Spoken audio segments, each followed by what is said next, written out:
எல்லாருக்கும் 2026 நல்லபடியாக ஸ்டார்ட் ஆயிருக்கும்னு நினைக்கிறேன். எனக்கு இந்த இயரோட ஃபஸ்ட்டு வீடியோ இது தான். நாங்கள் வந்து தஞ்சாவூர் போகலான்னு ஒரு 1 டே ட்ரிப் மாதிரி தஞ்சாவூர் கிளம்பிட்டோம். ஒரு ஏர்லி மார்னிங் 4:30க்கெலாம் வீட்டை விட்டு கிளம்பியாச்சு. அங்கே வந்து நாங்கள் ஒரு 10:30 கிட்ட ரீச் ஆனோம். போய் தான் சில விஷயம் நான் தெரிஞ்சுக்கிட்டேன் இந்த கோவிலை பற்றி. எனக்கு கேட்கும்போது ரொம்ப வியப்பாக இருந்துச்சு. அதில் நான் ரொம்ப ஆச்சரியப்பட்ட விஷயம் என்னென்னா, இந்த கோயிலை கட்டுறதுக்கு எந்த ஒரு பைண்டிங் ஏஜென்ட்ஸுமே யூஸ் பண்ணலையா. அதாவது இந்த சிமெண்ட்டு இந்த மாதிரி ஒட்ட வைக்கிறதுக்கு எதுவுமே யூஸ் பண்ணலையா. இது கிராவிட்டி மூலியமாகவே இந்த கோவில் வந்து இப்படியே நின்றுட்டுருக்கு. உண்மையிலே இதை கேட்கும்போது எனக்கு ரொம்ப ஆச்சரியமாக இருந்துச்சு. அப்புறம் வந்து இந்த கோபுரத்தோட டாப்பில் வந்து ஒரு பெரிய பால் மாதிரி ஒன்று இருக்குல்ல, அது வந்து 80 டன்னா. அதை வந்து ஒரு ரேம்ப் மாதிரி போட்டு அந்த டாப்லேருந்து, அந்த கோபுரத்தோட டாப்லேருந்து கீழே வர ரேம்ப் மாதிரி போட்டு அதில் பல யானைகளை வச்சு மேலே கொண்டு போய் சேர்த்தாங்களாம். அப்போவே நம்ம தமிழர்கள் எவ்வளோ விஷயம் பண்ணியிருக்காங்க பார்த்தீங்களா.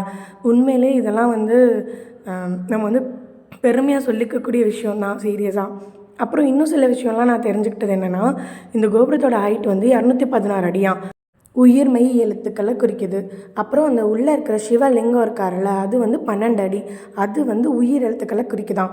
அப்புறம் அதில் அந்த சிவனோட பீடம் இருக்குல்ல, அது வந்து 18 அடி. அது வந்து மெய் எழுத்துக்களை குறிக்குது.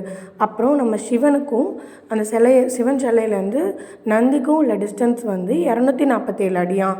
அதாவது நம்ம தமிழ் எழுத்துக்கள் மொத்தம்.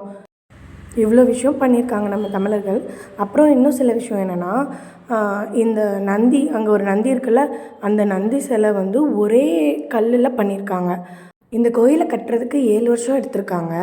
அதாவது 1003லேருந்து 1010 வரை கட்டியிருக்காங்க. இப்போ இந்த கோவில் கட்டி 1015 வருஷம் ஆகுது. கண்டிப்பாக எல்லோரும் பார்க்க வேண்டிய ஒரு ஹிஸ்டாரிக்கல் பிளேஸ் தான் இது. நெக்ஸ்ட் வீடியோவில் அரண்மனையை பற்றி பார்க்கலாம். அது வரைக்கும்